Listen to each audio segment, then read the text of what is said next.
저는 이번에 과세가 되면은 이제 한국은 그 크립토 시장에서 되게 무의미한 시장이 될 것 같다. 물론 좀 과장 보태서 당연히 한국에서 열심히 일하시는 분들도 계시고 해서 알렉스님 의견도 되게 궁금하긴 한데 이게 지금 시장이 너무 어렵잖아요. 그런데 그 주식 같은 경우도 과세를 폐지한 이유가 주식시장 어려운데다 과세까지 하면 시장 망한다. 그래가지고 그때 당시에 이제 부총리께서 당시에 야당 대표였던 이재명 대통령께 이걸 폐지해야 된다. 금투세 폐지해야 된다고 했고 그거에 동의해가지고 금투세 폐지를 한 거거든요. 근데 지금 어떻게 보면 크립토 시장도 똑같은 위치예요. 1년 동안 너무 힘들었고 많은 사람들이 지금 돈을 잃고 있는 시장에서 과세까지 진행이 되고 지금 업비트 같은 경우는 제가 알기로는 거래량이 1조 미만으로 떨어졌거든요. 거의 90% 떨어진 거죠. 그러니까 이제 지금 단일 종목에서 1조 나오던 시기가 작년이었는데 불과 1년 만에 너무 바뀌었기 때문에 지금 거래소들이 죽게 되면은 당연히 산업도 죽게 되고 그러면 더 이상 해외 프로젝트들이 한국에 올 만한 유인이 없어요. 그러면은 안 그래도 힘든 시장에서 과세까지 돼버리면 이건 한국 시장의 사형 선고와 같다. 그런데 이재명 정권은 원래 맨 처음에 대통령 되려 했을 때 뭐 우리나라의 디지털 자산에 허브로 만들겠다고 이야기를 했잖아요. 그런데 그거랑 너무 역행하는 형태의 과세를 추진하고 있는 것 같아서 저는 그런 얘기를 조금 많은 분들에게 좀 알려드리고 이거를 어찌됐든 전달을 해드리는 것이 미디어의 또 역할이기도 하다 보니까 그래서 좀 작성을 하게 됐는데 단순히 과세뿐만이 아니라 지금 저가 걱정하는 거는 이번에 KBW 또 이제 알렉스님이랑 저희랑 같이 준비하면서 얼마나 지금 작년에 대비해서 이 KBW를 올려고 하는 프로토콜들이 줄었고 팀들이 줄었고 얼마나 이 한국 시장에 관심 있는 사람들이 줄었는지 체감하잖아요. 저희는 이게 결국에는 코리아 패싱으로 좀 이어질 것 같다라는 지금 염려들이 있어가지고 이게 좋지 않다. 좀 그렇게 생각을 하고 있어서 이 얘기를 좀 팟캐스트에도 좀 하고 싶었습니다. 그럼 구체적으로 지금 그 거래소가 어려워진다는 말씀을 하셨잖아요. 네. 이런 정책들로 인해서 지금 거래소가 어떻게 어려질 수 있는 거죠? 이게 결국에는 지금 주식은 과세를 안 하는데 코인은 과세를 하게 되면 결국에는 거래소에서 코인을 사는 거에 대한 매력도가 떨어질 수밖에 없고 왜냐면 돈을 벌어도 과세가 되는데 주식 같은 경우 돈 벌면은 거래세밖에 안 되잖아요. 그러니까 결국에는 투자 자산으로서의 매력도가 상대적으로 떨어지게 될 거고 그러면 사람들은 토스증권에서 거래하지 업비트에서 거래하지 않을 거다. 트레이더들은 사실 뭐 크립토 자산과 주식이랑 뭐 다 생각 안 하거든요. 다 돈 벌려고 하는 건데 저번에 늘 알렉스님 얘기하셨던 것처럼 똑같은 모티베이션을 갖고 투자를 하는데 한 곳은 과세가 20% 이상 되고 한 곳은 과세가 없다면은 당연히 과세가 안 되는 쪽에 더 많은 관심을 갖겠죠. 그것도 문제가 될 거고 두 번째는 뭐 DAT 회사들이라든지 지금 현재 정부는 법인들로 하여금 가상자산 계좌를 좀 허용을 해주겠다고 하는데 법인들이 만약에 상장이 돼 있는데 상장되어 있는 법인이 만약에 마이크로 스트래티지처럼 가상자산을 매입하고 취득을 해요. 그러면 결국엔 그 회사에 투자하는 게 간접적으로 가상자산에 투자하는 게 되잖아요. 근데 어쨌든 주식에는 금투세가 없기 때문에 내가 이 회사에 투자를 하면 간접적으로 크립토 자산의 익스포저를 가져가면서 주식에 세금 안 내니까 세금 안 내는 우회 경로가 생기는 거죠. 그쵸. 이런 것들을 어찌됐든 지금 그러면 어떻게 정부가 그러면은 여태까지 그 법인들한테 가상자산 계좌 허용해 준다는 거 보고 갑자기 막을 것도 아니고 DAT 회사를 폐지시킬 것도 아니고 결국엔 더 많은 개입과 규제로 이제 이것이 연결이 될 거라고 생각을 하기 때문에 이럴 바에는 그냥 가상자산도 폐지를 해서 그냥 동일한 투자 시장을 만들어 주자. 그렇게 하는 것이 이 산업 발전에도 유리하고 훨씬 더 그 현재 이재명 정권이 가지고 있었던 디지털 자산 정책들과 저는 그래도 일맥상통한 그러니까 논리적으로 맞는 부합하는 정책이 되지 않겠냐 저는 그렇게 생각을 하는 거죠. 근데 이런 정책, 이런 과세 정책을 이렇게 하는 그 이유가 뭘까요? 저는 약간 그러니까 말의 앞뒤가 달라지면은 사람들이 당연히 이렇게 싫어하는 거를 본인도 알 텐데 어떠한 모종의 인센티브가 있었을 거 아니에요. 약간 이러한 것들을 추진을 하려고 하는 그 이유가 있을 거 아니에요. 뭐라고 생각하세요? 일단 2030 세대가 자기네들이 텃밭이 아니라고 생각을 하는 거고 첫 번째로는 두 번째로는 가상자산 투자자들이 그렇게 유의미한 유권자가 아니라고 생각을 하는 거겠죠. 냉정하게 얘기해서 정치공학적으로 얘기를 하면. 그런데 세 번째로는 지금 이재명 정권은 어떻게든 세수를 얻으려고 해요. 그래서 이번에 세제 개편안도 보면 진짜 수단과 방법을 가리지 않고서 지금 세금을 떼려고 하거든요. 근데 그게 가상자산이라고 예외가 있느냐? 예외가 아니겠죠. 근데 어쨌든 금투세를 다시 되살리자고 하니 본인이 당대표 있던 시절에 동의를 했던 아니야.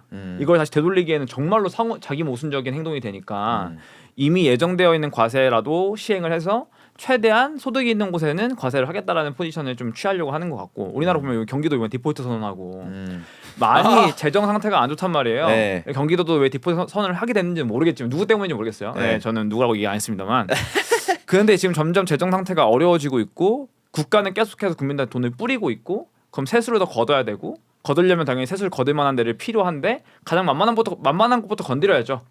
가장 만만한 곳이 어디냐? 어차피 본인 지지 안 하는 2030이 가장 많이 투자를 하고 있는 가상자산에 세금을 걷는 게 어차피 그냥 좋다. 저는 그렇게 생각을 하는 게 아닌가 싶어요. 그래서 지금 그게 좀 저는 근데 그런 거잖아요. 이런 거에다가 세금을 때리게 되면은 결국에 이 생태계 내부에서 조금 그 친다 하는 사람들은 그냥 이거를 과세를 안 할 수 있는 그러니까 과세를 안 당할 수 있는 방법을 우회가 찾을 거 아니에요. 무조건 본인들이. 찾죠. 그러니까 약간 이게 제가 봤을 때는 옛날에 우리가 했던 그 퍼프덱스 같은 거 이렇게 뭐 규제를 하는 것과 일맥상통한다고 보거든요. 네. 그러니까 사람들 자꾸 쫓아내는 거야. 원래 과세를 할 수 있는 사람들도 자꾸 이렇게 궁지로 몰아 넣으니까 사람들이 내가 이 코인 해가지고 돈 벌기도 어려운데 내가 뭐하러 여기다가 해? 차라리 내가 이거 뭐 다들 아실 텐데 뭐 비트코인 가지고 두바이 가면 부동산 살 수 있다면서요. 그러니까 내가 만약에 돈을 많이 벌었어. 막 한 몇십억을 벌었어. 아 근데 한국에 들어오면은 이게 돈이 막 22%가 과세가 된대. 야 과세 안 되는 두바이 가서 내가 아파트를 사지 뭐하러 한국에다가 돈을 갖고 와 라는 생각을 할 거 아니에요. 그죠. 그리고 그러한 장소가 지금 두바이뿐만이 아니라 많이 생기고 있죠. 많이 있잖아요 지금. 네, 그렇죠. 그러니까 이게 약간 현실을 잘 모르는 것 같다. 차라리 그 두바이처럼 투자를 계속 유치를 해가지고 돈 많은 놈들이 한국에 오게끔 해야지. 이렇게 사람들을 이렇게 쫓아내는 거. 이번에 NBA 영보이라고 하는 래퍼도 한국에 눌러 앉겠다고 했거든요. 그 NBA 영보이라는 애가 엄청 지금 제일 핫한 래퍼 중 한 명인데 그런 애가 한국에 와서 눌러 앉겠대. 왜요? 한국이 안전하고 깨끗하대. 왜냐면 어디 나라 사람이에요? 걔 그 미국인데 래퍼는? 그 루이지아나 엄청 그 막 좀 위험한 데서 자란 애인 것 같아요. 후드. 예, 후드에서 자란 애인데 이제 루이지애나 그 남부면은 또 흑인 문화가 완전히. 엄청 강성한 그쵸. 막 블루스의 성지 약간 맞아, 이런 데가 그쵸. 이런 데잖아요. 네. 여튼 그런 애가 한국에 와서 감동을 받고 여기 눌러 앉겠대. 그런 애들을 자꾸 한국에 데리고 와야지. 그죠. 예, 자꾸 이런 과세로 이렇게 좀 거위 그 황금알을 낳는 거위의 간을 째는 게 아닌가라는 생각도 드네요.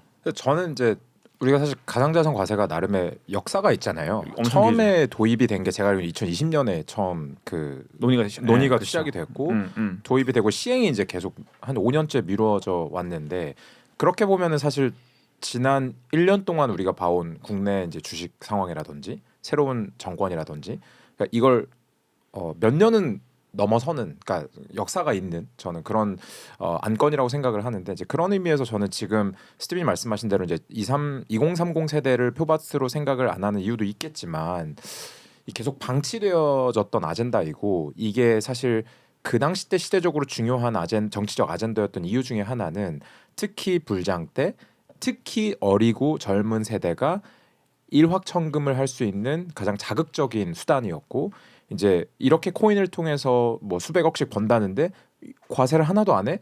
그리고 거래소들 막 수백 수천억씩 벌어들이는데 이렇게 이제 시작이 되었다가 장들 아까 이제 황금알을 낳는 거위라고 하셨는데 지금 뭐 그냥 알도 안 낳고 있는 알을 싸고 있죠 지금은. 그래서 이제 그런 관점에서 봤을 때 지금 굳이 그 과세를 이제 시행을 할 때 저도 주영님이 질문하신 것처럼 장점이 뭐 저는 없다고 생각을 하거든요. 전혀 없죠. 네. 그래서 결국 또 유예가 되지 않을까라고 저는 생각을 하고 아까 그 스티븐이 말씀하신 것 중에 이제 그 이번에 이제 한국 블록체인 위크에 오려고 하는 해외 프로토콜이나 프로젝트들의 반응이나 그들의 이제 예산이 현저하게 줄어들었는데 일단 첫 번째로 당연히 장 상황에 이제 그 그렇죠. 영향을 받을 수밖에 없고 그리고 두 번째는 이게 우리나라의 그 결국에는 이 크립토 업계에서 우리나라 시장이 의미하는 바가 뭐냐를 굉장히 적나라하게 보여주는 사례라고 생각하거든요. 그러니까 오히려 이론적으로 우리나라 금융권의 은행들 아니면 빌더들의 어떤 생태계가 굉장히 활발했다면 장 상황에 상관없이 한국에 있는 플레이어들과 계속 협업을 왕성하게 하고 싶어 해야 될 텐데 장이 안 좋아져 버리고 트레이딩이 이제 줄어드니까 이제 한국은 이제 좀 덜 흥미롭고 매력적인 시장이 되어버렸네. 그래서 이제 우리나라가 왜 크립토 업계에서 각광을 받았는지, 왜 사람들이 흥미를 갖고 있었는지 잘 이제 보여주고 있는 것 같고, 저는 그런 의미에서 사실 예전에도 이제 일관적으로 말씀을 드렸지만 향후 5년 10년의 크립토와 블록체인을 보면 이제 점점 트레이딩과 어떤 스페큘레이션의 사례를 뛰어넘어서 정말 금융으로서 혁신과 용처를 만들어내는 기술이 되어야 될 텐데, 저는 그런 관점에서 오히려 이 우리나라에서 트레이딩에 대한 관심이 줄어드는 거는 건강할 수 있다고 생각해요. 그런데 과세가 이 건강한 또 해법책이냐? 절대 전 아니라고 생각을 하고, 그래서 뭐 결론적으로는 유예가 다시 한번 되었으면 좋겠고 될 것 같고, 왜냐면 정치적인 아젠다라는 관점에서 장점이 하나도 없기 때문에 또 한 번 이런 이야기를 또 나올 이제 유예가 될 때 어떤 로직과 맥락에 대해서 정치인들이 이야기를 할 텐데, 그 다음에 어떤 시행을 하겠다라는 공표나 계획을 이야기할 때는 명확한 맥락과 이유와 왜 어떤 기준에 누구한테 이런 세수를 이제 해야 되는지에 대해서 조금 더 합리적인 안을 좀 내놨으면 하는 게 제 개인적인 바람입니다. 저는 먼저 말씀하세요. 네. 저는 이제 또 이 와중에 생각이 드는 게, 요즘에 우리나라 증권사들이 이런 크립토 뭐 거래소를 인수하는 활동도 있고, 뭐 우리나라 업비트 같은 경우에는 기와체인이라는 걸 만들려고 하고 있고, 이런 것들이 그런 토큰화된 증권에 연결이 되는 것 같아요. 그래서 이게 얘네들이 이제 온체인은 규제할 수 없으니까 이 온체인으로 가져올 수 있는 아이템들을 규제할 수 있는 기관들에 대한 파워를 이제 가지고 있잖아요. 그런 식으로 이제 크립토를 한국으로 이렇게 조금 끌어들이려고 하는 그 어떤 맥락 속에 이러한 규제가 또 이루어지는 것일 수도 있겠다라는 생각이 들거든요. 그러니까 예를 들면은 증권사 같은 경우에는 뭐 당연히 그 거래소도 KYC가 굉장히 잘 돼 있지만은, 증권사 같은 경우에는 그 제도권을 훨씬 더 잘 들어와 있으니까 이제 룰을 만들 때 걔네들 이 정부들이라든가 이런 정부 기관들이 훨씬 더 유리할 거잖아요. 쉽고. 그러니까 그러한 맥락 속에서 조금 더 탄압을 하는 게 아닌가?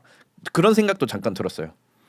저는 유예도 아니고 폐지해야 된다고 생각을 해요. 그러니까 결국엔 유예는 언제까지나 불확실성을 계속해서 이 시장에 남겨두는 행위이고, 저는 명확하게 폐지를 해야 좀 더 트레이더들도 좀 장기적으로 이 시장을 바라볼 것 같거든요. 그러니까 어찌됐든 업비트는 지금 세금을 내요. 법인은 다 세금을 냅니다. 저희도 세금을 다 내고 있고. 그러니까 저는 그런 것 같아요. 그냥 트레이더들한테 과세를 해가지고 업비트 죽여버리느냐, 아니면은 이런 것들 장려해가지고 업비트를 황금을 낳는 거위로 만들어가지고 얘들 계속 황금알을 낳게 만들 거냐, 이거는 정부의 선택이에요. 제가 봤을 때. 그러니까 지금 저는 거래소도 지금 억울할 수밖에 없다고 생각해요. 저는 거래소 뭐 편도 아니고 거래소에 돈도 안 받았고, 오히려 미움을 샀으면 미움 샀지, 저는 어떻게 보면 친하진 않지만 전 대한민국 거래소 입장에서 너무 답답할 만한 게, 코인베이스, 바이낸스 지금 다 막 주식 상장하고, 코인베이스 같은 경우는 작년 기준으로 거래 수수료로 내는 수익이 전체 수익의 막 30%밖에 안 돼요. 근데 우리나라는 100%가 거래 수익이잖아요. 그럼 결국에는 시장이 안 좋아지고 거래 수수료가 줄어들면은 업비트랑 빗썸 이런 거래소들은 망하는 거야. 그런데 그렇다고 해서 이들이 사업을 안 하고 싶었냐? 그 외의 사업을 하고 싶었는데 규제 당국이 못하게 막은 거잖아요. 그렇게 해놓고서 지금 거래로만 의존하게 만들어 놓은 다음에 과세를 때려버린다? 망하라는 거지, 사실 솔직하게 얘기해서. 그러면 거래소 망하면 본인 세수 더 줄어들걸요? 그러니까 결국엔 제가 봤을 때 내년에 과세 시행되면 세수 더 줄어들 거야. 왜냐하면 뭐 트레이더들한테 과세하면 뭐해? 일단 이득을 낸 트레이더도 많이 없을 뿐더러 이들을 통해서 지금 수수료로 장사를 해야 되는 업비트는 올해보다 더 줄어들 텐데, 거래 수수료가. 그러면은 당연히 영업이익 줄 거고 매출 줄 거고, 그러면은 이들로 통해서 얻을 수 있는 법인세가 줄 거고, 궁극적으로 이재명 정부가 지금 세수를 얻기 위해서 이 가상자산 과세를 하려는 아젠다 자체가 무너진다. 저는 그래서 이걸 할 거면 사업을 키워놓고 하든가.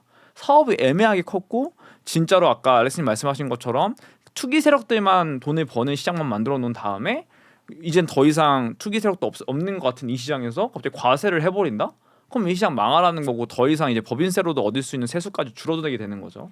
저는 그래서 무조건 세금을 걷는다고 해서 세수가 늘어나지 않는다고 생각해요. 이게 예전에 유명한 경제학자 중에 볼커라는 경제학자가 있는데, 볼커 커브라는 게 있어요. 무조건 세금을 100% 매긴다고 해서 세수가 늘어나는 것도 아니고, 세금 0%를 한다고 세수가 늘어나는 것도 아니에요. 그 최적의 지점이 있거든요. 그러니까 볼커의 이론이 전 지금도 맞다고 생각해요. 지금 무조건 과세를 한다고 해가지고 궁극적으로 이재명 정권이 이 가상자산 사업자들에게 얻을 수 있는 세수가 늘어나지 않는다. 그러니까 이거를 좀 잘 선택을 하고 현명하게 대처를 해야 되는데 아까 주영님 말씀하신 것처럼 분명히 이 가상자산 과세 제도 내에 구멍들은 엄청나게 많을 거예요. 그걸 누구보다 잘 알고 있는 것들은 KOL들일 거고 트레이더들일 거란 말이에요. 근데 웃긴 게 최근에 이데일리 기사 나온 게 국세청에선가 가상자산 과세를 위한 전문가들을 또 무슨 섭외를 해가지고 이 남은 5개월이라는 기간 동안 이 구멍들을 메꾸겠대. 근데 그 중에서 그 전문가들 중에서 내가 아는 사람 한 명도 없을 거예요. 제가 봤을 때 지갑 있는 사람도 한 명도 없을 걸. 다 무슨 이상한 교수님들. 예, 이상한 교수님들이랑 무슨 뭐 세무사들 내리다가 이제 또 탁상공론 하겠지. 그러니까 저는 이게 지금 대한민국 정부가 가장 큰 문제인 게 이론가들 데려다 놓고 맨날 현실에 대해서 규제하라고 하면 이게 되겠냐고. 아예 이 사람들은 메타마스크 지갑도 모를 거고 거래소 어떻게 이전하는지도 모르고 실질적으로 진짜 퍼프덱스 트레이딩 해본 적도 없는 사람들일 텐데 이 사람을 데려다 놓고 야 지금 우리 과세 제도에 지금 문제가 많은 것 같으니까 이 구멍 어떻게든 메꿔봐 하면 이 사람들이 퍽이나 잘하겠다. 그러니까 나는 이러한 탁상공론의 어떤 이 결과물을 가지고 계속해서 규제를 하려고 과세를 하려고 하는 이 작금의 상태가 뭔가 대한민국에게 늘 그랬듯이 긍정적인 방향으로 이건 가지 않고 있다. 저는 그래서 내년 KBW 어떻게 될지 되게 궁금해요. 만약 과세가 된다고 하면 내년 KBW는 내가 봤을 때 처참하게 망할 거야.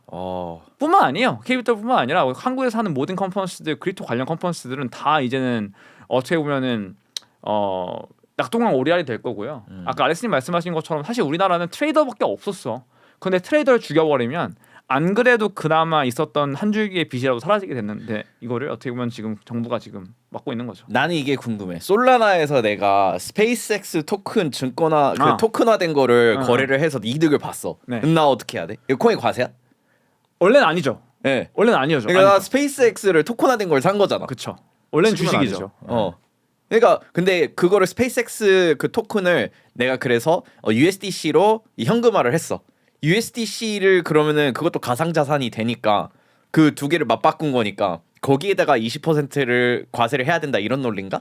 아마 그럴 거고 제가 궁금한 건 만약에 제가 솔라나에서 코인 거래하다가 스페이스X 거래하다 다른 거 거래해. 그럼 여기서 어떤 거는 주식이고 어떤 건 증권이고 어떤 건 아니잖아요. 그러면 뭐 스페이스X는 해외 주식이니까 해외 주식 세금을 내야 되고 예를 들어서 SK 하이닉스 때가 또 거래했어. 그러면 이건 국내 주식이니까 세금 안 낼 거 아니야 또. 그러면 스페이스X하고 SK 하이닉스 풀이 있어. 네. 거기서 내가 두 개를 거래했어. 네. 그거 어떻게 해야 돼? 그러니까 그것도 이제 아마 전문가분들 이런 거에 대한 고민을 하셔야 되는데 이거를 어떻게 트래킹하기도 어렵고요. 한 명 한 명 이거 국세청에서 어떻게 트래킹할 거야. 근데 이것도 어렵고 이거에 대한 대안도 없을 거고 분명히 또 이제 시작이 되면 똑똑한 트레이더들은 다 어떻게 보면 이 구멍들을 찾아가지고 이걸 악용하게 될 거고 탈세를 하게 될 텐데 이런 것들에 대한 논의를 하기 위해서 부른 전문가 집단 중에서 정말로 솔라나에서 스페이스X랑 SK하이닉스 이런 거를 1대1로 패깅되어 있는 토큰화 주식들을 거래해본 적이 있냐 이 말이야. 이거가 어디에 기록되는지도 아냐 이 말이야. 모를 거란 말이야. 그냥 그런 사람들을 데려다가 전문가 집단이라고 해놓고 조언을 얻는다고 하는 것도 너무 코미디인 것 같고 저는 그래서 뭔가 총체적 난국이다. 이 모든 작금의 상황이.